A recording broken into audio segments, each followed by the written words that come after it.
Oui, bonsoir Miss Baudine, effectivement, donc je suis avec Théophane Narayanin. Donc première question, au vu des premiers résultats qui donnent favorable votre adversaire, vous, quelle est votre pensée à l'heure actuelle?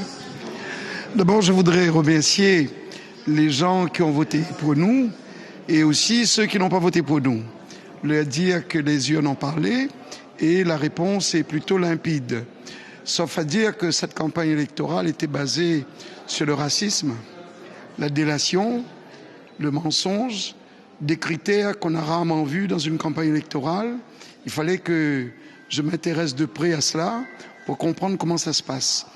Je dis que ce soir, c'est triste parce que les gens seront pour certains déçus, d'autres heureux très certainement. Ce que je souhaite, c'est que Mayotte s'y retrouve dans cette affaire. En tout cas, la DSP du port a des beaux jours, la DSP de l'eau a des beaux jours. Et nous, d'une manière générale, on va intenter quand même des procédures pour casser cette DSP. Le combat que je mène contre la vie chère, je la maintiens. Je vais continuer. La politique, c'est pas mon kiff. On a fait un galop d'essai et je remercierai jamais assez les gens qui nous ont fait confiance. Et je vais dire, on a fait défiance à un grand nombre de politiques.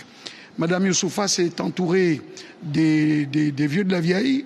Elle a eu raison. Les méthodes du passé sont toujours d'actualité. Entre les Mabawa et les enveloppes, on a le résultat, c'est payant. Madame Nel s'est donné à cœur joie en faisant de la corruption sur toute la ligne pour protéger sa DSP. Je pense que là aussi, la justice devra se prononcer. En tout cas, j'ai dit conformément à ce que, dans toutes les réunions, que si je perds, c'est Mayotte qui aura perdu, ça me fait mal au ventre. Et si je gagne, c'était Mayotte qui aurait gagné. Ce soir, on peut considérer que nous avons perdu. C'est une bataille qui a été livrée avec honneur et la tête haute. Et on y veillera de très près concernant toute la corruption et tout ce qui se passe. Moi, personnellement, je n'attendais rien, personnellement, puisque j'ai dit que les indemnités, on les offrait aux associations et que moi, je venais vraiment, en tant qu'entrepreneur, m'inquiéter du sort de Mayotte.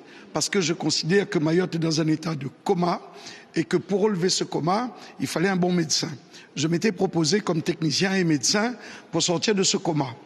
Mais vu les insultes qui ont fusé, vu le racisme qui a été mis en évidence et vu la situation de certains politicards qui sont venus entourer cette candidature, on a fait d'elle une espèce de candidate énigmatique qui a gagné sur la base de tout ce que je viens de citer, et je dis que c'est fort regrettable.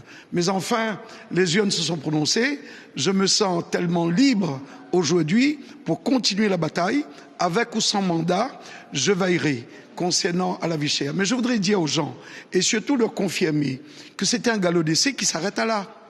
Vous ne me verrez plus ni candidat dans une mairie, surtout plus aux législatives, parce que ça vaut pas la peine. Je pense que les gens qui souffrent, c'est quand même ces mêmes personnes quelque part qui ont voté. Donc ils ont dessiné un choix que je respecte. Et maintenant, on va respecter aussi mon choix. D'accord. Voilà Miss Baudine donc pour cette réaction. Merci beaucoup.